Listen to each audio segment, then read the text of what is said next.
Question 2 is about areas. We've got two rectangles A and B, and we're told that the area of rectangle B is equal to 2 times area A. Let's first of all work out area A.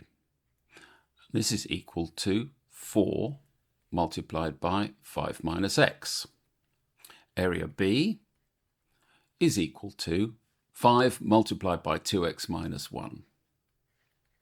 And if we bring those two facts together, using the information we were given that this area is twice that of rectangle A, I can say that area B must be equal to twice area A, so I can say that's 8, 5 minus x.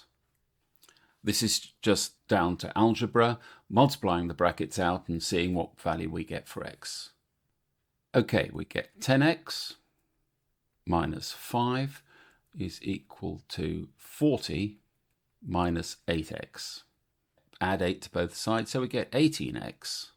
The 5 skips across, is equal to 45, and therefore x is equal to 45 over 18.